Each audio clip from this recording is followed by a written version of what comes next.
नमस्कार, मैं राकेश कुमार। जैसा कि आपको पता है कि मैं एनसीईआरटी सीरीज कर रहा हूं और आज एनसीईआरटी सीरीज जो ज्योग्राफी से हमने आरंभ किया था उसके चैप्टर 6 के पार्ट 2 में भाग 2 में आज प्रवेश कर रहा हूं।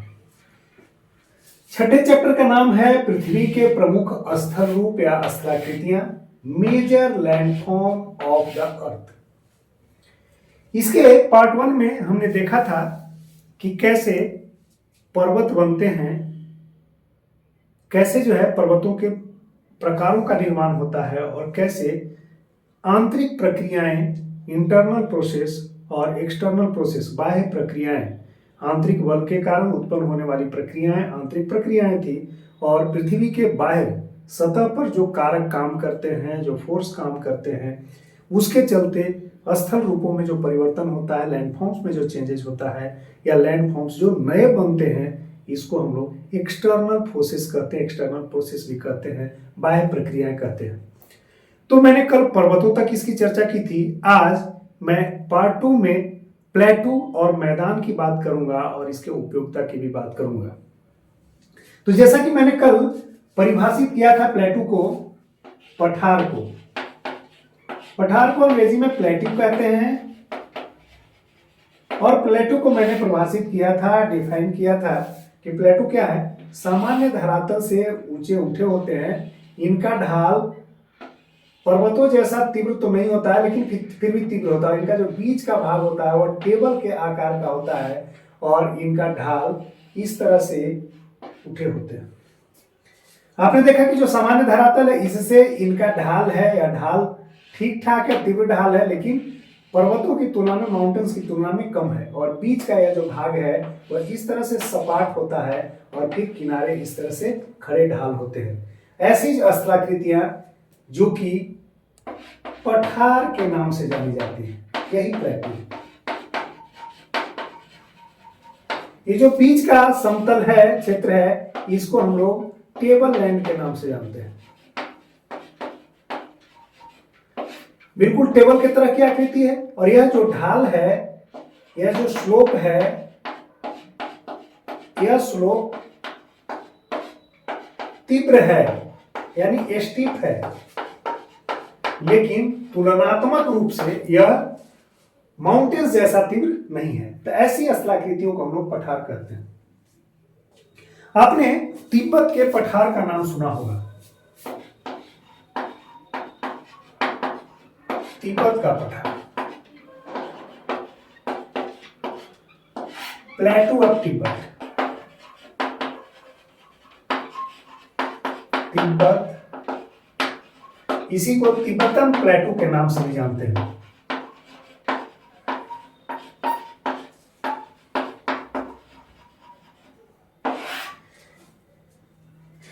यह जो है दुनिया का सबसे ऊंचा पठार है।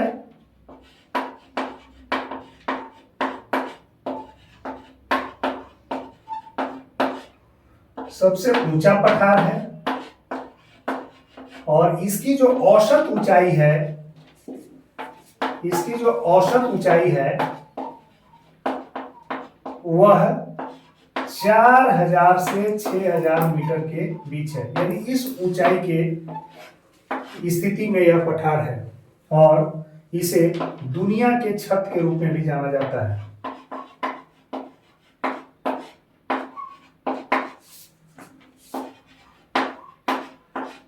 रूफ ऑफ द वर्ल्ड,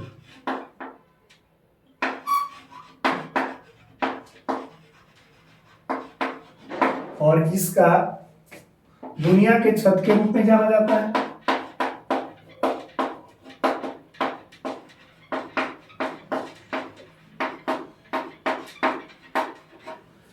और यह सबसे बड़ा क्षेत्रफल वाला पठार है।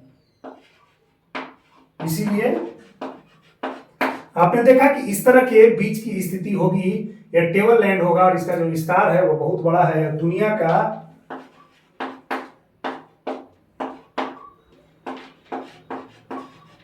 सबसे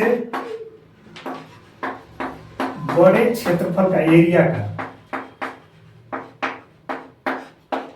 का पठार।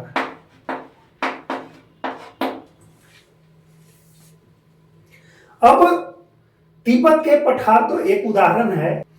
अगर हम भारत की बात करें तो आपने सुना होगा प्रायद्वीपीय पठार।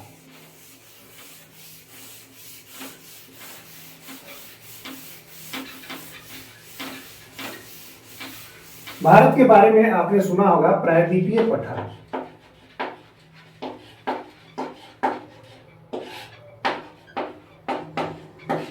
पेनिनसुलर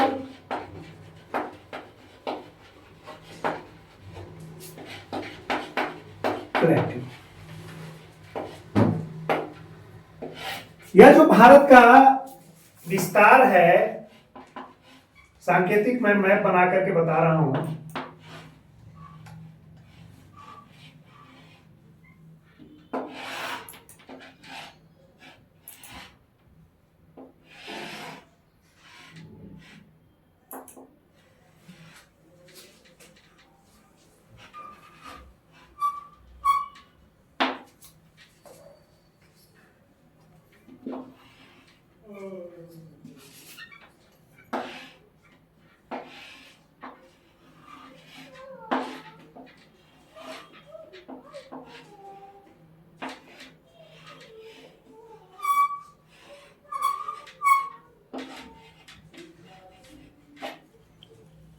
अगर हम इसकी बात करें तो यह आप अगर भारत में हम अस्त्राकृतियों की बात करें तो आप देखेंगे कि यह जो इस वाले क्षेत्र में तिब्बत का पठार, अभी मैंने तिब्बत के प्लेटो की बात की,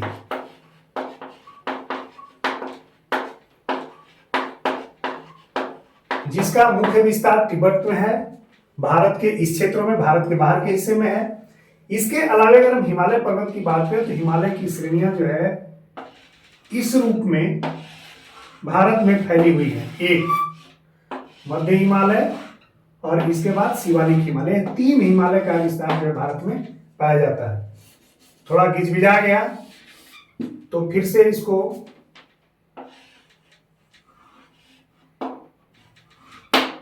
ये जो सबसे ऊपर वाली लाइन है यह बृहद हिमालय है, यह मध्य हिमालय है और यह शिवालिक हिमालय है। और इन क्षेत्रों में इसका समानांतर विस्तार पाया जाता है। आपको पता होगा कि भारत के ठीक बीच से 23.5 डिग्री उत्तरी अक्षांश पाया जाता है। इसका स्पेसिफिक नेम है कर्क रेखा। और इन हिमालय के इस क्षेत्रों से जो नदियां निकलती, जमुना हो गया, गंगा हो गया, इलाहाबाद के पास दोनों मिलती हैं। और यह जो हिमालय के नीचे जो यह क्षेत्र है यह अरावली पर्वत है। और यहाँ जो है मरुस्थल, भारत का मरुस्थलीय क्षेत्र है। यहाँ से जो नदियां हैं इन क्षेत्रों में आकर के मिलती है और यह उत्तर भारत का मैदान बनाता है। यह जो उत्तर भारत का मैदान बनाता है। इसके बाद जो है यहाँ से जो इधर की ओर है, आप त्रिभुजाकार आकृति देख रहे होंगे तटीय क्षेत्रों को छोड़ करके, यह पूरा का पूरा जो त्रिभुजाकार आकृति है यही भारत का प्रायद्वीपीय पठार है। यह पठार का हिस्सा है। तो भारत का प्रायद्वीपीय पठार है।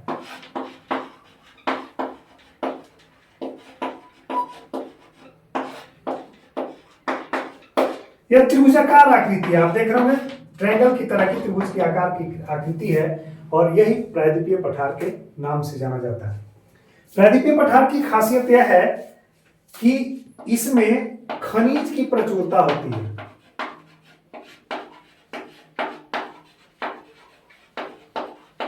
और यह सामान्य धरातल से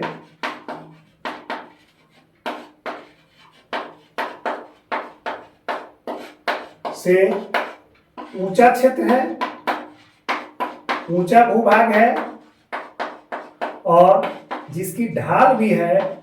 और इस ढाल की वजह से यह पठार के रूप में स्थापित है, जिसको हम लोग प्रायद्वीपीय पठार कहते हैं। प्रायद्वीपीय भारत का पठार। इसके अलावा अगर हम और भी पठारों की बात करें तो अगर हम दक्षिण अफ्रीका की बात करें तो वहां पर जो पठारी क्षेत्र में जो सोना और हीरा की खानें हैं, किमरले के खान का नाम आपने सुना होगा, सब उन्हीं क्षेत्रों में। इन पठारी क्षेत्रों में भी, भारत के पठारी क्षेत्रों में काफी खनिज प्रचुरता से पाए जाते हैं और पठारों की आकृति, यहाँ पर बसावट भी है, लेकिन मैदानी क्षेत्रों की तुलना में इसका घनत्व कम है। तो पठार के बारे में हमने देखा कि पठार किसको कहते हैं, भारत के किन क्षेत्रों में पठार। मैदानी क्षेत्रों की बात करते हैं।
आप देखें, आपने हमने बताया कि यह जो हिमालय पर्वत है, हिमालय पर्वत से निकलने वाले जो नदियां हैं, इनसे बह करके इन तीनों पर्वत श्रेणियों के बाद से जो नदियां निकलती हैं, निकलने के बाद से बह करके इनके साथ क्या लाती हैं, मलबे लाती हैं, और मलबे ला करके इन क्षेत्रों में डिपोजिट करते हैं, और इससे उत्तर भारत का मैदान अपना है। इस उत्तर भारत के मैदानों की अगर हम खासियत करें, उसकी चर्चा की बात करें, उसी के आधार पर अगर मैदानों की चर्चा करें, तो मैदानों की जो खास बात होती है वह है कि समुद्र तल से अगर इसकी औसत ऊंचाई की बात करें तो 200 मीटर से ज्यादा नहीं है। लगभग यह फ्लैट एरिया होता है, या लगभग जो है समतल एरिया होता है, लेकिन कई मैदान जो है इस तरह के भी ऊंचावच लिए रहते हैं, उर्मी लिए रहते हैं, इस तरह से लहर वेगनुमा तरंगनुमा होते हैं, और इस तरह के भी मैदान पाए जाते हैं। यह मैदान जो है नदियों के निक्षेप के द्वारा होता है। कई मैदान जो है हवाओं के डिपोजिशन, जो पार्टिकल्स उड़ा करके ले जाते हैं हवाएं, वह जमा कर देते हैं, उसके चलते भी मैदानों का निर्माण होता है। भारत का यह जो मैदान है, जो उत्तर भारत का मैदान है, जो गंगा यमुना और इधर जो ब्रह्मपुत्र नदी के से इस तरह का जो मैदान यहाँ बना है, इन क्षेत्रों में मैदान बना है, उत्तर भारत के मैदान का हिस्सा है। इसके अलावे यहाँ जो है गोदावरी, कृष्णा, कावेरी, इन नदी घाटियों में भी मैदानों का निर्माण हुआ है, यह भी मैदानी क्षेत्र का हिस्सा है। नर्मदा और ताप्ती भ्रंश घाटियों से होकर के बहती है। भ्रंश घाटी के बारे में मैंने बताया था कि इन घाटियों में हुआ क्या था कि एक कालखंड में यहाँ के जो पठार थे, यहाँ के चट्टान थे, वह नीचे की ओर धंस गए थे, और यहाँ जो है भ्रंश घाटी, और उसी से नर्मदा और ताप्ती नदियां इधर की ओर बहते हुए अरब सागर में गिरती, जबकि सारी की सारी नदियां इधर, ढाल जो है पश्चिम से पूर्व की तरफ है भारत का, सारी की सारी नदियां इधर से बहते हुए इधर की ओर आती हैं और बंगाल की खाड़ी में गिरती हैं। नर्मदा और ताप्ती भ्रंश घाटी से बहने के कारण उल्टी दिशा में बहते हुए, यानी यह पूरब से पश्चिम बहते हुए है नर्मदा, और यह है ताप्ती, यह बहते हुए यहां पर गिरती है, अरब सागर में गिरती है। मैदानों की जो खास बात यह है कि यह जो है समतल क्षेत्र होता है, और इसमें दुनिया की सारी सभ्यताएं विकसित हुई हैं। सबसे ज्यादा जो है जनसंख्या का घनत्व यहाँ पाया जाता है, डेंस पॉपुलेशन पाया जाता है, क्योंकि यहाँ जीवन यापन की सुविधाएं आसान होती है, जल जमीन की स्थिति पाई जाती है और उसमें उपजाऊ भूमि होने की वजह से खेती आसान होता है। इसके अलावा इन क्षेत्रों का विकास भी ज़्यादा होता है, यातायात से लेकर के सारी सुविधाएं विकसित करने में बहुत कम कॉस्ट पे यह जो है काम यहाँ पर हो जाता है, तो जीवन की सुविधाएं ज़्यादा होती हैं। इन मैदानी क्षेत्रों में सबसे ज़्यादा जो है खाद्यान्नों का उत्पादन होता है, जो पूरे दुनिया को पेट भरने के लिए मैदानी क्षेत्र के खाद्यान्न ही काम आते हैं। पृथ्वी के प्रमुख जो स्थल रूप हैं, जो स्थलाकृतियां हैं, उसको हमने देखा। अब इसका एक ग्राफिकल रिप्रेजेंटेशन मैं आपके सामने प्रस्तुत कर रहा हूं, प्रेजेंट कर रहा हूं। आप इस तरह से देखा कि यह पर्वत हैं और पर्वतों की एक श्रृंखला जो है, जब लगातार पर्वत होते हैं, कंजिक्यूटिव होते हैं, कंजिक्यूशन में होते हैं, तो इसी को हम लोग पर्वत श्रृंखला कहते हैं। ये पर्वत श्रृंखला, माउंटेन रेंजेस।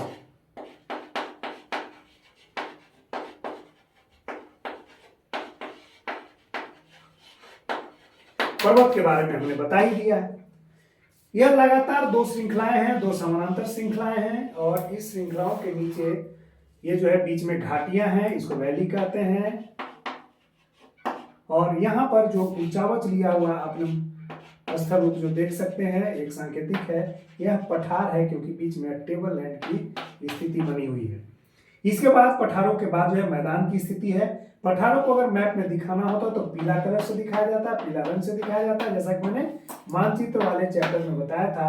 पर्वतों को अगर दिखाना है, मानचित्र प्रदर्शन करना है, तो भूरा ग्रे कलर से दिखाया जाता है, और यही जो भूरे कलर से पर्वतों को दिखाया जाता है। यहाँ पर मैदानी क्षेत्रों को अगर दिखाना होता है, प्लेन होता है, उसको दिखाने के लिए ग्रीन कलर का उपयोग होता है।